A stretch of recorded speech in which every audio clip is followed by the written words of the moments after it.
welcome to Just Event Online News at 9. I am Anifat Ismail, first the news headlines. Buhari sent Secondary Education Commission Bill to National Assembly. Federal government asks governors on even distribution of social amenities. State assemblies receive 44 bills on constitution amendment. Be committed to 2023 poll, INEC, others tells women. Kaduna Abuja train attack, Buhari, National Assembly, governors demand of actions. NLC chairs calls Wike low on workers' welfare, condemns presidential bid. Revised population policy to tackle maternity deaths by 2030, federal government says. Kwara Youth Alliance Vanguard inaugurates women wing. Kwara House of Assembly aspirant Ejina Yusuf trains 60 people in entrepreneurship skill. 2023 Network Alliance Forum calls for credible presidential candidates. And on sport, I feel pity for Nigeria. Referee was against us in Abuja, Ghana coach says.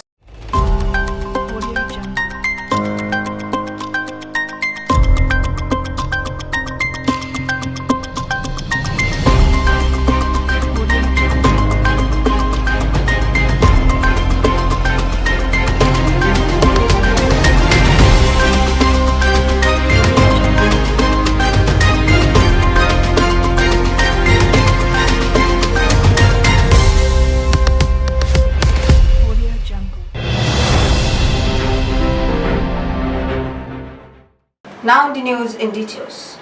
President Muhammadu Buhari has transmitted the National Senior Secondary School Education Commission Bill to the Senate. The bill was accompanied by a letter which was read by the Senate President Ahmed Lawan during plenary on Tuesday. The President in the letter explained that the request for the passage of the bill was made pursuant to the Section 58(2) of the 1999 Constitution as amended. He said the National Senior Secondary School Education Commission Bill 2021 sought to enforce standards and provide federal government intervention towards the repositioning of senior secondary education in the country. The President requested the Senate to consider and pass the Federal University of Health Sciences or TUPO Benue State Bill 2021. He asked the lawmakers to consider and pass the two bills expeditiously. The federal government asked all state governors to ensure even distribution of social amenities and projects to Nigerians to ensure national unity and rapid development. The chairman Federal Character Commission, Dr. Muyiba Dankaka, made the call yesterday in Abuja at a one-day sensitization program for stakeholders from the North Central Zone. The theme of the event was promoting peace and national development through equitable distribution of socio-economic amenities and infrastructure facilities nationwide. She urged all governors and relevant stakeholders across the country to ensure that they enhance national unity through strict adherence to even distribution of national resources across the board.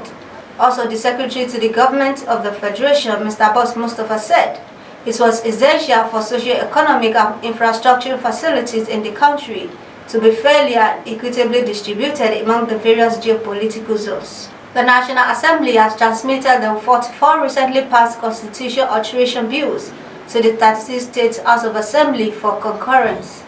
The clerk to the National Assembly, Amos Ojo, distributed the copies of the bills to the clerks of the State Assembly at a transmission ceremony in Abuja on Tuesday.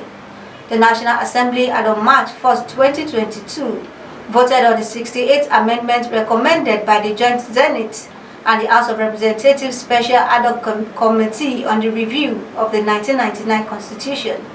On Tuesday, Ojo noted that it was the first time since the country returned to democracy in 1999 when the clerks would be invited physically to the National Assembly for transmission of bills.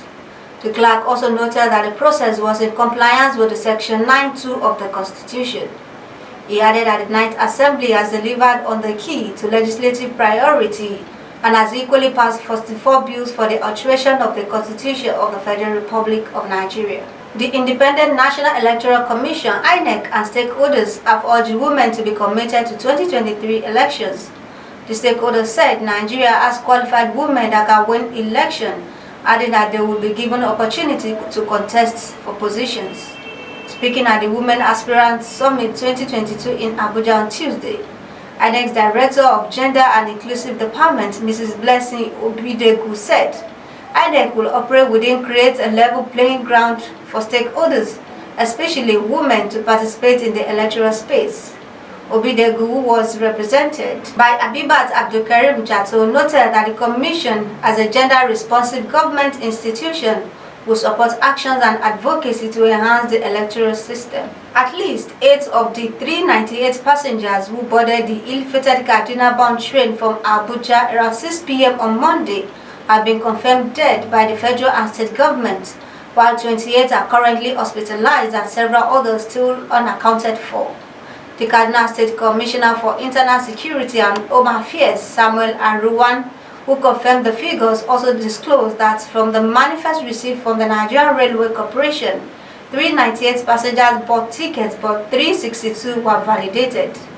Aruwa said the passengers' manifest excluded the NRC workers and security officials on board the train, adding that several passengers could not be accounted for. The commissioner stated that investigations were still ongoing to ascertain the status of the passengers who were on board the train but were missing. The Nigeria Labour Congress in Rivers State has said its members will not support the presidential ambition of Governor Nyesom Wike due to alleged ill treatment meted to civil servants in the state. The state NLC chairman, Mrs. Beatrice Itubo, gave the indication while speaking on Reading 93.7 Port Harcourt News. Itubo accused the governor of subjecting civil servants and pensioners in the state to untold hardship. The state chairman further said most of the offices in the secretariat, as well as schools and hospitals, were empty because the state government has refused to employ fresh staffs. She, however, called on workers in the state to get their permanent voters' cards and vote for credible candidates in the 2023 general elections. The National Population Commission has disclosed that the revised National Population Policy is put together towards tackling Nigerians' maternal deaths by 2030. The chairman of the commission, Nasiru Isa Kwara, disclosed this in Abuja at a media engagement on the revised National Policy on Population for Sustainable Development organized by Africa Health Budget Network. Kwara said the policy will address the country's population growth challenges and also ensure the reduction of some negative practices against women and girls by the end of 2030. The leadership of Kwara Youth Alliance Vanguard on Tuesday inaugurated its women wing in Ilori, its local government area of Kwara State, as new members of the group. KYAF is a registered political forum under State People's Democratic Party and under the leadership of Engineer Rilwan Jimoh Cook, with the aim of complementing the political principles of President of the 8th Senate, Dr. Abubakar Bukola Saraki. Leader of the group, Engineer Rilwan Jimoh Cook, while acknowledging the relentless efforts of the group towards ensuring a better living standards of Kwaran, especially those at the grassroots, urged the women to canvass and mobilize for the registration and collection of the permanent voters' card to vote out bad governance of the ruling All Progressive Congress, both at the federal, state, and local level, while citing insecurity, economic instability, hunger, and corruption as the reasons. Also, Aja Taibat Akabioke charged the New Women Forum to canvass support so as to ensure the victory of the PDP in Kwara and Nigeria. In a response, the leader of the New Women Wing appreciated the leadership of the group for bringing succor to the less privileged in the society.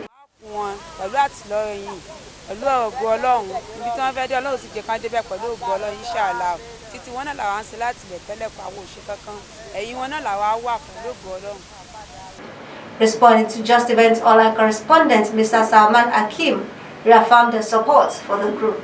Engineer Rilwan Cook Amode kọ̀ọ̀ṣẹ́ máa ṣe nǹkan báyìí ọjọ́ nìkan tó yẹ pé alákìtì èèyàn ni èèyàn bíi mẹ́rin àbí márùn-ún lọ́rẹ̀ tí assist rí ládùúgbò bíi tàwa yìí náà ìsọ́lẹ̀ sóònù tí ń jẹ́ ìbágún lápapọ̀ tó ti ṣe ìrànlọ́wọ́ fún so that I need àti support ẹ̀ nítorí pé kíni ẹni tí ọba ti ṣe fún yàn èèyàn gbọ́dọ̀ ṣe fún ni kò sí nǹkan tí a fi support ẹ̀ ni pé káwa náà ká tẹ̀lé lọ́bi tó bá lù wọ́n lọ. A former Kwara State House of Assembly aspirant, Engineer Yusuf Salman, through his foundation, trained 60 indigents on entrepreneurship skills. The foundation empowerment scheme includes CCTV camera installation, inverter solar panel installation, and 3D floor and wall epoxy design for 60 beneficiaries started 21st to 28th March 2022. Speaking with Just Events Online correspondent, chairman of the foundation, Engineer Salman Yusuf said 60 people in the state have benefited from its entrepreneurship and vocational training program. He added that this year's entrepreneurship program makes the 6th edition of the foundation.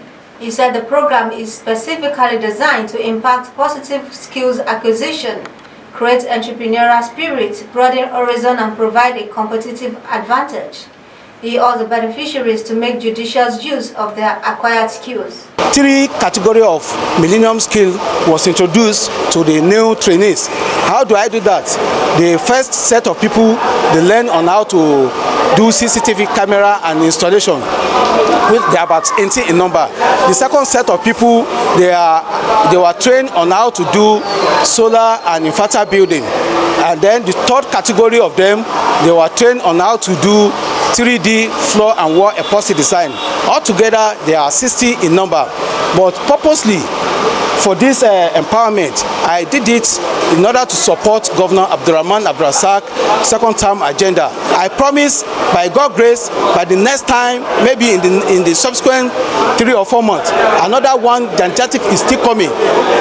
Actually, I'm an aspirant contesting for the House of Assembly this 2023, but it's not purposely because I want to contest. That's why I'm doing this. It has been in my habit. They know, because this is the 6th edition. I've started this so far so long, since 2014. People can testify to it. A lot of people have benefited through this foundation, Engineer Yusuf Salman Foundation. Other statesman Alhaji Olosasa commended Engineer Yusuf initiatives in empowering people. In his submission, Comrade Abdul Majid Temidire admonished the beneficiaries to complement his efforts by supporting his ambition in the 2023 election. Also in their respective submissions, the beneficiaries of the exercise expressed optimism that the initiative would expose them to proper entrepreneurship techniques, which would in turn encourage them to judiciously make an impact through what they have learned. The Network Alliance Forum, Ilorin West Local Government Area of Kwara State Chapter, has called on the attention of the entire Nigerians to the need for a credible, dedicated, efficient, reliable, and trusted candidate for Nigerian president come 2023. The chairman of the group, Alhaji Yusuf Ekidado, made this known during an engagement with a journalist on Wednesday in Ilorin, the state capital. Gidado maintained that the only candidate fit for the position is the immediate past Senate President at the National Assembly, Dr. Abubakar Bukola Saraki. He reiterated that during his leadership, he demonstrated qualities that can make him build the country out of the present predicaments of insecurity and economic woes. Speaking further, the chairman posited that the 8th Senate President has the capacity and international influence to bring about the needed industrial development in the country, added that he believes in fairness, equity, and justice, which he had exhibited in the National Assembly. He therefore maintained that for credibility, experience, and integrity, Bukola Saraki stands as the only candidate that can lead the country to a fruitful destination. The last on the news is sport. Ghana national team coach Otto Addo has expressed pity for the Super Eagles of Nigeria because they were better during both teams' 2022 FIFA World second leg playoff in Abuja on Tuesday. Addo also insisted that the referee that officiated the match was a bit against the Black Stars during the tie. He said this while reacting to his team's qualification for the 2022 FIFA World Cup in Qatar later this year. Recall that Nigeria and Ghana played 1-1 at the MKO Abiola Stadium in Abuja, following goals from Thomas Partey and William Choost Ekong. The Black Stars booked their place in the World Cup via away goal, having played goalless in Kumasi in the first leg last Friday.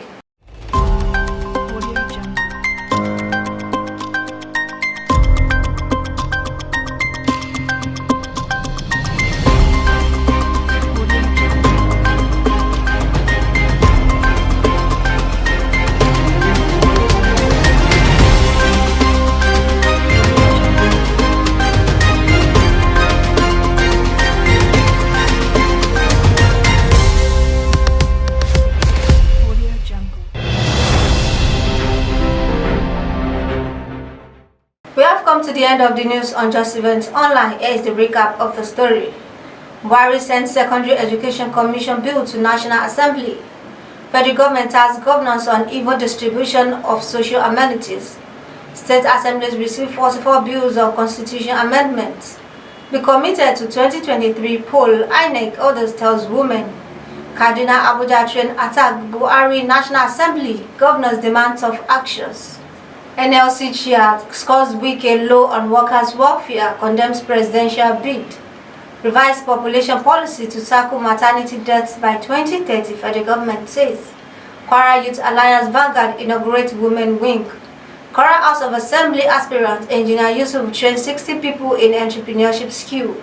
2023 Network Alliance Forum calls for credible presidential candidates. And on sport, I feel pity for Nigeria. Referee was against us in Abuja, Ghana coach says. Thank you for watching Just Events Online News. The vibration of gratitude attracts more positive things in your life. For more news, visit www.justeventsonline.com, and to read more updates, follow us on our social media platform with the tab at Just Events Online. Email us at justeventsonline@gmail.com. Also contact our newsroom 081 66 841756. I am Anifat Ismail.